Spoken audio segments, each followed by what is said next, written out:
Good afternoon. Greetings from the Indian Tea Association.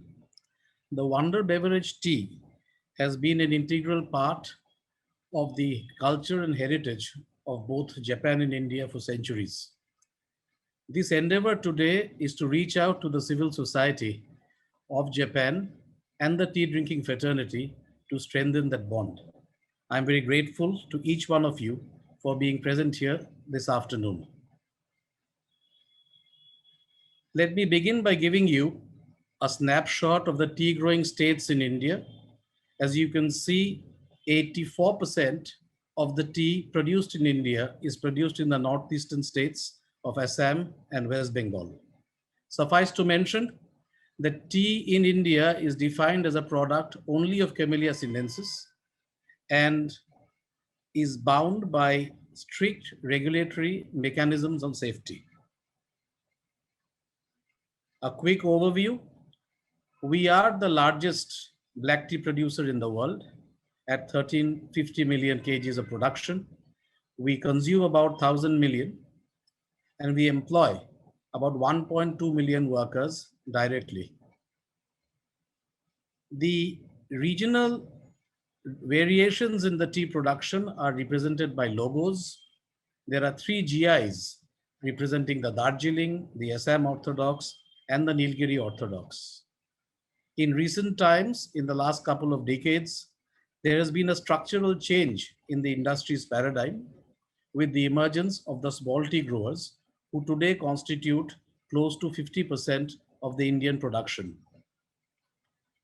This initiative that we have undertaken is to do with the upliftment of the small tea growers, who are increasingly playing a very dominant role in the production and mainstream of the Indian tea industry.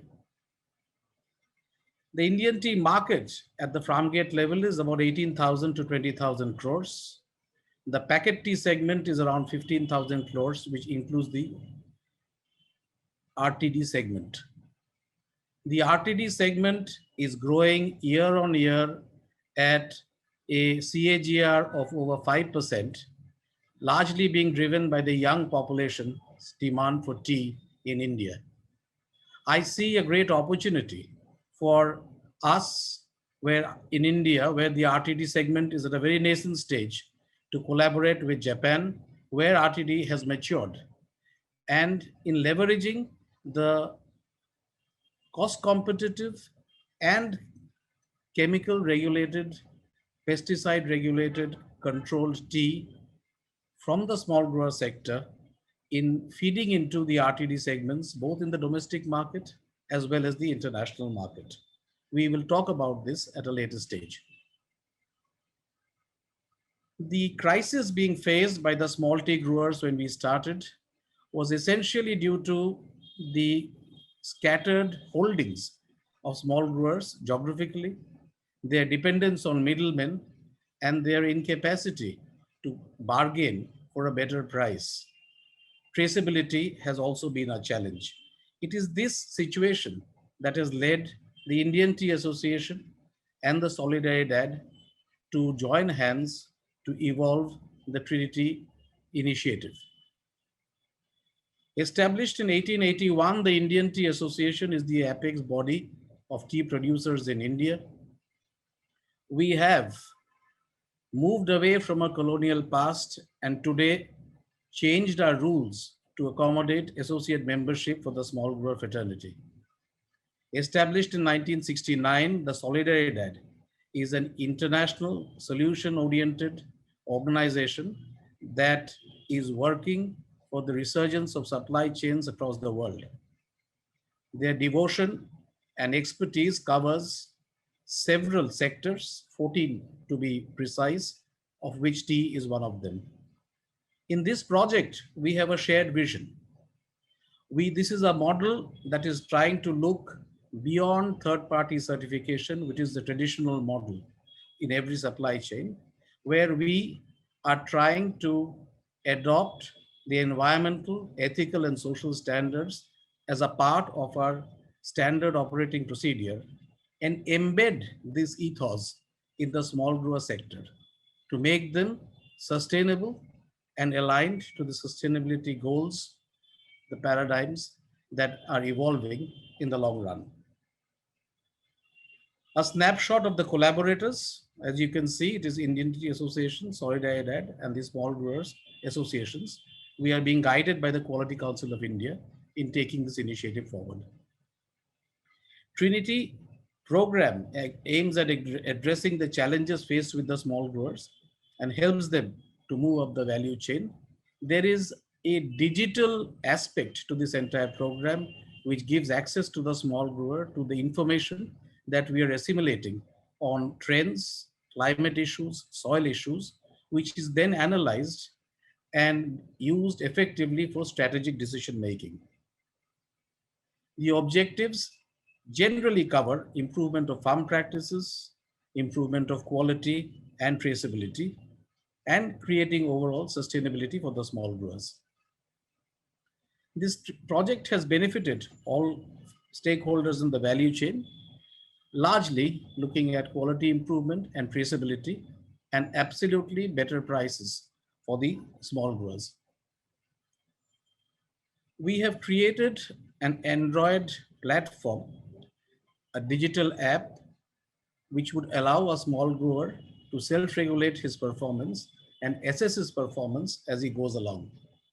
The self-assessment is divided into 10 chapters based on which categorization is made. It's a 1-star, a 2-star, and a 3-star rating that is provided, which actually covers the essentials, the good agricultural practices, and the leadership. So we are encouraging a small grower to self-regulate himself or herself and progress from essential, good to leadership categories. And that definitely has a salutary effect on the prices and returns. The program has brought within its scope a very comprehensive training schedule, which covers every aspect of tea cultivation and harvest.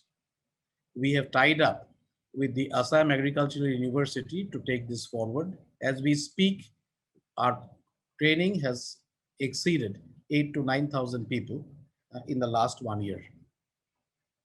As we are today, as I just mentioned, we have enumerated 55,000 small growers, representing about 80 million kgs of made tea. The project aims to cover 70,000 of the total 210,000 in India. 5 cooperative tea factories have been established by small tea growers.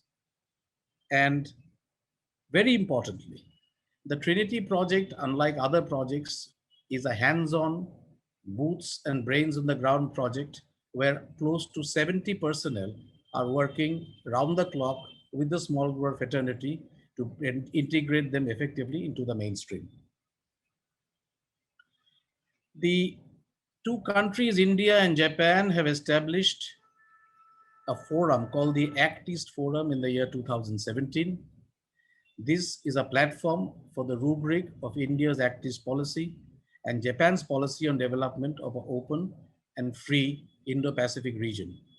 I'm very happy to tell you that collaborative ventures are in progress on infrastructural development, biodiversity, disaster management, with Japanese expertise being used in this regard in Assam, where we operate this project, as well as Bengal and other regions, of course. But primarily, these projects are happening in Assam. And therefore, there is an opportunity for all of us to collaborate, take advantage of the overall atmosphere of collaboration that is prevalent between the 2 countries to help us. The agri-export policy, which covers tea in India, is encouraging farmers to produce for exports rather than export the surplus. In addition, for infrastructure development, the government of India has created a fund which will give credit access.